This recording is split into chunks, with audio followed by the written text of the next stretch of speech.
longer term vision than men. തീർച്ചയായും പുരുഷന്മാരെക്കാൾ വലിയ ക്ഷമയും കുറെ കൂടെ ദിശനാശാലികളുമാണ് സ്ത്രീകൾ എന്നുള്ളതാണ് പറഞ്ഞു വെക്കുന്നത്. They are more sensitive, they are more compassionate than men. അവർ കുറെ കൂടെ മനുഷ്യരോട് സഹജീവികളോട് കരുണയുള്ളവരും ദയയുള്ളവരും മറ്റുള്ളവരെ പരിഗണിക്കുന്നതിൽ വലിയ മനസ്സ് കാണിക്കുന്നവരുമാണ്. So we fundamentally believe that women should be part of the power structure. അതുകൊണ്ട് സ്ത്രീകൾ തീർച്ചയായും അധികാരത്തിന്റെ എല്ലാ ശ്രേണികളിലും എല്ലാ അധികാര കേന്ദ്രങ്ങളിലും സ്ത്രീകൾ കൂടി ഉൾപ്പെടണം എന്നുള്ളതാണ് പറഞ്ഞു വെക്കുന്നത്. That is not the ideology of the RSS. അത് ഒരു ഘട്ടത്തിലും ഒരിക്കൽ പോലും ബിജെപിയോ സംഘപരിവാറോ മുന്നോട്ട് വെക്കുന്നത് അത്തരമൊരു തത്വശാസ്ത്രമല്ല, അത്തരമൊരു രാഷ്ട്രീയമല്ല. In its entire history, the RSS has not allowed women into its ranks. RSSന്റെ രാഷ്ട്രീയം നമ്മൾ പരിശോധിക്കുമ്പോൾ അവർ ഒരു ഘട്ടത്തിലും സ്ത്രീ മുന്നേറ്റങ്ങൾക്ക് വേണ്ടി സ്ത്രീകളെ പ്രൊമോട്ട് ചെയ്യുന്നതിന് വേണ്ടി ഒരു ഘട്ടത്തിലും നിന്നിട്ടുള്ള ആളുകളല്ല. And when I made this statement a couple of times, the leadership of the RSS said, we have women's organizations. ഞാൻ പല ഘട്ടങ്ങളിലും പല തവണയായി ഈ ഒരു കാര്യം പറയുമ്പോൾ RSSനെ സംബന്ധിച്ച് അവരുടെ സംഘടനാ സംവിധാനത്തിൽ സ്ത്രീകളില്ല എന്നുള്ള ഒരു സത്യം ഞാൻ വിളിച്ചു പറയുമ്പോൾ പല ഘട്ടത്തിലും അവർ പറയുന്നത് ഞങ്ങളുടെ സംഘടനാ സംവിധാനത്തിൽ സ്ത്രീകളുണ്ട്, ഞങ്ങൾ സ്ത്രീകളെ ഉൾപ്പെടുത്തിയിട്ടുണ്ട് എന്നവർ പറഞ്ഞു വെക്കുകയാണ്. But the question is not whether they have women's organizations. The question is, are women allowed to share power in the RSS? അത് പറഞ്ഞു വെക്കുന്നത് അവർ സ്ത്രീകൾ സംഘടനാപരമായി സ്ത്രീകളുണ്ടോ അല്ലെങ്കിൽ ബിജെപിയിലും RSSലും സ്ത്രീകളുണ്ടോ എന്നുള്ളതല്ല, പക്ഷേ RSSന്റെ സംഘപരിവാറിന്റെ അധികാരം പങ്കിടുന്നതിൽ സ്ത്രീകൾക്ക് എത്രത്തോളം എന്നുള്ളതാണ് ഏറ്റവും പ്രധാനപ്പെട്ട ചോദ്യം. The answer is absolutely not. The RSS is purely a male organization. എന്നാൽ സംഘപരിവാർ എന്ന് പറയുന്നത് RSS എന്ന് പറയുന്നത് തീർത്തും പുരുഷന്മാർ മാത്രമുള്ള പുരുഷ കേന്ദ്രീകൃതമായിട്ടുള്ള ഒരു വ്യവസ്ഥയും ഒരു രാഷ്ട്രീയ ശൈലിയുമാണ്. We believe that women should be allowed to make choices. തീർച്ചയായും സ്ത്രീകൾ അവർക്ക് അവരുടേതായിട്ടുള്ള അല്ലെങ്കിൽ തിരഞ്ഞെടുപ്പിനുള്ള സ്വാതന്ത്ര്യം, അവർക്ക് ആവശ്യമുള്ള കാര്യങ്ങൾ തിരഞ്ഞെടുക്കാനുള്ള സ്വാതന്ത്ര്യം തീർച്ചയായും സ്ത്രീകൾക്ക് ഉണ്ടായിരിക്കേണ്ടതാണ്. What a woman does, what a woman wears, what profession she does is her decision and her decision only. ഒരു സ്ത്രീ എന്ത് ചെയ്യണമെന്ന്, ഒരു സ്ത്രീ എന്ത് ധരിക്കണമെന്ന്, അവൾ എന്ത് ജോലി ചെയ്യണമെന്ന്, അവൾ ഏതൊക്കെ തരത്തിലുള്ള പ്രൊഫഷണൽ എൻഗേജ് ചെയ്യണമെന്നുള്ളത് ഒരു സ്ത്രീയുടെ മാത്രം തീരുമാനമാണ്. അത്തരത്തിൽ സ്ത്രീകൾ മുന്നോട്ട് പോകേണ്ടതുണ്ട്. In the RSS, they decide what women should wear. They decide what women should do.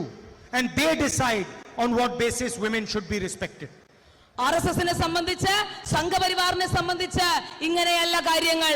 അവർ ചിന്തിക്കുന്നത് പുരുഷ കേന്ദ്രീകൃതമായ വ്യവസ്ഥയിൽ സ്ത്രീകൾ എന്ത് ചെയ്യണം, സ്ത്രീകൾ എങ്ങനെ നടക്കണം, അവരെന്ത് ചെയ്യണം, അവരേത് തരത്തിലുള്ള വസ്ത്രം ധരിക്കണം എന്നുള്ളത് പുരുഷ കേന്ദ്രീകൃതമായിട്ടുള്ള ഒരു വ്യവസ്ഥ തീരുമാനിക്കുന്നു എന്ന് RSS പറഞ്ഞു വെക്കുന്നു. And if you understand Indian politics deeply, you will realize that the real fight between the RSS and the Congress party is about the role that women should have in politics. നിങ്ങൾ ഇന്ത്യയുടെ രാഷ്ട്രീയ പശ്ചാത്തലം, ഇന്ത്യയുടെ രാഷ്ട്രീയ മേഖല അടിസ്ഥാനപരമായി നിങ്ങൾ പരിശോധിക്കുമ്പോൾ കോൺഗ്രസും ബിജെപിയും തമ്മിലുള്ള അടിസ്ഥാനപരമായിട്ടുള്ള തർക്കം എന്ന് പറയുന്നത്, അടിസ്ഥാനപരമായിട്ടുള്ള വിഷയം എന്ന് പറയുന്നത് രാഷ്ട്രീയത്തിലും പൊതു ഇടത്തിലും സ്ത്രീകളുടെ റോൾ എന്താണ്, സ്ത്രീകൾ എന്താണ് ചെയ്യേണ്ടത് എന്നുള്ള തീരുമാനത്തിന്റെ മുകളിലാണ്. And you can see this in their actions. For example, it is the first time I have seen a bill passed in Parliament that will be implemented a decade later. എന്റെ ജീവിതത്തിൽ ആദ്യമായിട്ടാണ്, എന്റെ കേട്ടുകേൾവിയിൽ ആദ്യമായിട്ടാണ് പാർലമെന്റിൽ ഒരു ബില്ല് പാസ്സാക്കുകയും അത് പിന്നീട് നടപ്പിലാക്കാമെന്ന് പറയുകയും ചെയ്യുന്നത് ആദ്യമായിട്ടാണ്. I have never seen any other bill passed in Parliament which says we will implement this 10 years later. പാർലമെന്റിന്റെ ചരിത്രത്തിൽ പോലും ഇങ്ങനെ ഒരു കാര്യമില്ല. ഞങ്ങൾ ഒരു ബില്ല് പാസ്സാക്കുന്നു, അത് 10 വർഷത്തിന് ശേഷം നടപ്പിലാക്കാം എന്ന് പറയുന്ന രീതി ഒരു ഘട്ടത്തിലും പാർലമെന്റിൽ ഞാൻ കണ്ടിട്ടില്ല. The only bill that the BJP is implementing 10 years after its passing is the one that has to do with women's power. ബിജെപിയെ സംബന്ധിച്ച് ഈ പറഞ്ഞതുപോലെ ഞങ്ങൾ നടപ്പിലാക്കുകയും എന്നാൽ ഞങ്ങൾ അവതരിപ്പിക്കുകയും പാസ്സാക്കുകയും എന്നാൽ 10 വർഷത്തിന് ശേഷം നടപ്പിലാക്കാം എന്ന് പറയുന്നത് അത് സ്ത്രീകളുടെ അധികാരത്തെ പറ്റിയുള്ള ഒരു ബില്ലാണ്. I've heard statements of leaders from the right wing, senior leaders, where they will say the girl would not have got raped if she had been dressed properly. പല ആളുകളും പല രാഷ്ട്രീയത്തിലെ പ്രമുഖ നേതാക്കളും പല വലതുപക്ഷ രാഷ്ട്രീയ ചിന്താധാരയുള്ള ആളുകളും പലപ്പോഴും അവർ പറഞ്ഞു വെക്കുന്നത് ഒരു സ്ത്രീ ബലാത്സംഗം ചെയ്യപ്പെടുമ്പോൾ ഒരു സ്ത്രീ റേപ്പ് ചെയ്യപ്പെടുമ്പോൾ അവൾ ധരിച്ചിരുന്ന വസ്ത്രം ശരിയല്ല എന്ന് പറയുന്ന ആളുകൾ നമ്മുടെ സമൂഹത്തിലുണ്ട്. This is an insult to every single woman in this country. ഇത് പലപ്പോഴും ഈ രാജ്യത്തെ ഓരോ സ്ത്രീകളും കേട്ടുകൊണ്ടിരിക്കുന്ന കാര്യങ്ങളാണ്. It is turning the victim into the villain. തീർച്ചയായും ഇത് സ്ത്രീകളെ സംബന്ധിച്ച് ഒരു ഇരയായ സ്ത്രീയെ വീണ്ടും വീണ്ടും ഇരയാക്കപ്പെടുന്ന വീണ്ടും വീണ്ടും ഇരയാക്കുന്ന സമ്പ്രദായമാണ്. So this is the difference between us and the RSS. ഇതാണ് യഥാർത്ഥത്തിൽ ആർഎസ്എസും നമ്മളും തമ്മിലുള്ള വ്യത്യാസം എന്ന് പറയുന്നത്. യഥാർത്ഥത്തിൽ ഇതാണ്. We fundamentally want to bring women into the power structure. സ്ത്രീകളെ രാഷ്ട്രീയത്തിന്റെ അധികാരത്തിന്റെ ഏറ്റവും ഉയർന്ന ഇടങ്ങളിലേക്ക് കൊണ്ടുവരണം എന്നുള്ളതാണ് കോൺഗ്രസ് പാർട്ടി ആഗ്രഹിക്കുന്നത്.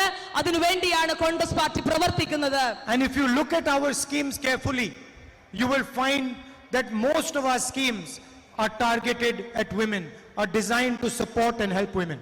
നമ്മുടെ പല പദ്ധതികളും നമ്മുടെ സർക്കാരുകൾ നടപ്പിലാക്കിയ പല പദ്ധതികളും എടുത്ത് നിങ്ങൾ ആഴത്തിൽ പരിശോധിക്കുകയാണെങ്കിൽ നിങ്ങൾക്കൊരു കാര്യം മനസ്സിലാകും.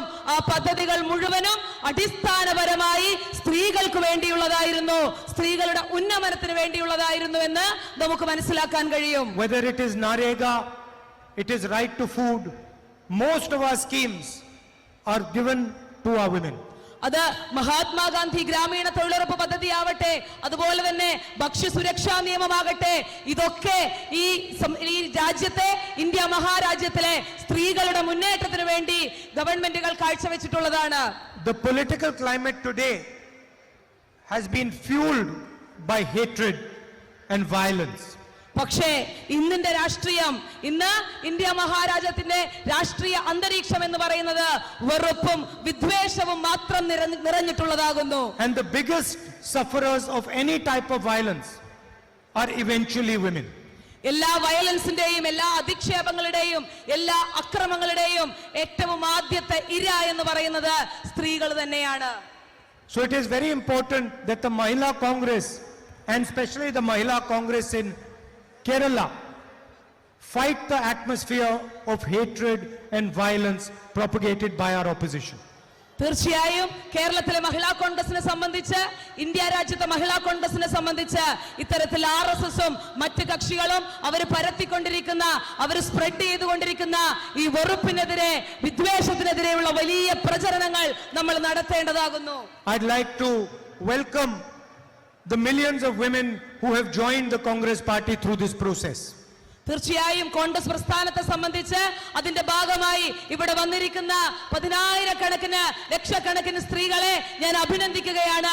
ഈ പ്രവർത്തനങ്ങളിൽ പങ്കാളികളാകാൻ വേണ്ടി, സ്ത്രീകളുടെ ഉന്നമനത്തിന് വേണ്ടിയുള്ള ഈ ആർഎസ്എസിന്റെ വെറുപ്പിന്റെ വിദ്വേഷത്തിന്റെ അജണ്ടകൾക്കെതിരെ പൊരുതാനുള്ള വലിയ കരുത്ത് നിങ്ങൾക്കുണ്ടാകട്ടെ എന്ന് ഞാൻ ആശംസിക്കുകയാണ്. And also to thank the millions of Congress women who struggle and fight for our ideology every day. തീർച്ചയായും കോൺഗ്രസ് പ്രസ്ഥാനത്തിലെ സ്ത്രീകളെ സംബന്ധിച്ച് ഇത്തരത്തിലുള്ള വിഷയങ്ങൾക്കെതിരെ, ഇത്തരത്തിലുള്ള വെറുപ്പിനെതിരെ, വിദ്വേഷത്തിന്റെ രാഷ്ട്രീയത്തിനെതിരെ നിങ്ങൾ നിരന്തരം പോരാടിക്കൊണ്ടിരിക്കണം. I am looking forward to meeting and working with all of you. തീർച്ചയായും നിങ്ങളെ പോലുള്ള സ്ത്രീകളുടെ അല്ലെങ്കിൽ മഹിളാ കോൺഗ്രസിന്റെ സ്ത്രീകളോടൊപ്പം, സ്ത്രീകളുടെ ഭാരവാഹികളോടൊപ്പം പ്രവർത്തിക്കാനുള്ള വലിയ അല്ലെങ്കിൽ അത്തരമൊരു താല്പര്യം എനിക്കുണ്ട്.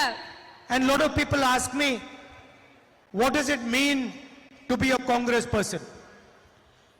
എന്നെ സംബന്ധിച്ച് പല ആളുകളും ചോദിക്കാറുണ്ട്, എന്താണ് കോൺഗ്രസിനെ സംബന്ധിച്ച്, കോൺഗ്രസിന്റെ ഒരു പ്രസിഡന്റ് എന്ന നിലയിൽ കോൺഗ്രസ് പാർട്ടിയെ സംബന്ധിച്ച് എന്താണ് ഏറ്റവും പ്രധാനപ്പെട്ട കാര്യമെന്ന്. How is the Congress different than the left front and the RSS BJP? RSSന്റെ അപ്പുറത്തേക്ക് സംഘപരിവാറിന്റെ അപ്പുറത്തേക്ക് മറ്റ് ഇടതുപക്ഷ രാഷ്ട്രീയ കക്ഷികൾക്ക് അപ്പുറത്തേക്ക് കോൺഗ്രസിന്റെ പ്രാധാന്യം എന്താണ് എന്നുള്ളത്. And the answer is one line that you should carry with you wherever you go.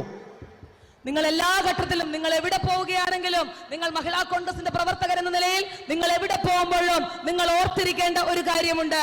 And whenever somebody asks you, how are you different than the left front? How are you different than the BJP? How are you different than the RSS? You should answer them with this one line. നിങ്ങളോട് മറ്റാളുകൾ RSSന്റെ ആളുകൾ ഇടതുപക്ഷത്തിന്റെ ആളുകൾ നിങ്ങളോട് ചോദിക്കുകയാണ്, കോൺഗ്രസ് എന്തുകൊണ്ട് മറ്റുള്ള പാർട്ടികളിൽ നിന്ന് മറ്റുള്ള ആശയങ്ങളിൽ നിന്ന് വ്യത്യസ്തമാണ് എന്ന് നിങ്ങളോട് അവർ ചോദിക്കുമ്പോൾ നിങ്ങൾ അതിന് മറുപടി കൊടുക്കേണ്ടത് ഇങ്ങനെയാണ്. हम नफरत के बाजार में मोहब्बत की दुकान खोलते हैं. ഞങ്ങൾ ഈ വെറുപ്പിന്റെ ചന്തയിൽ ഈ വെറുപ്പിന്റെ കമ്പോളത്തിൽ സ്നേഹത്തിന്റെ കട തുറക്കാൻ വന്ന ആളുകളാണ് ഞങ്ങളെന്ന് നിങ്ങൾ അവരോട് മറുപടി പറയേണ്ടതുണ്ട്. I'd like to thank all of you for the wonderful work you're doing. Thank all of you for fighting for the ideology of the Congress party, and thank all of you for fighting for the rights of women in this country. ഈ രാജ്യത്തെ സ്ത്രീകളുടെ അവകാശങ്ങൾക്ക് വേണ്ടി ഇവിടെ വന്നു ചേർന്നിരിക്കുന്ന കോൺഗ്രസ് പാർട്ടിക്ക് വേണ്ടി കൊടിപിടിക്കുന്ന കോൺഗ്രസ് പാർട്ടിക്ക് വേണ്ടി മുദ്രാവാക്യം വിളിക്കുന്ന നിങ്ങളെ എല്ലാവരെയും ഇവിടെ വന്നതിന് ഇവിടെ എത്തിച്ചേർന്നതിന് അങ്ങേയറ്റം എന്റെ ഹൃദയം കൊണ്ട് ഞാൻ നിങ്ങൾക്ക് നന്ദി അർപ്പിക്കുകയാണ്. Thank you. നന്ദി. And thank you.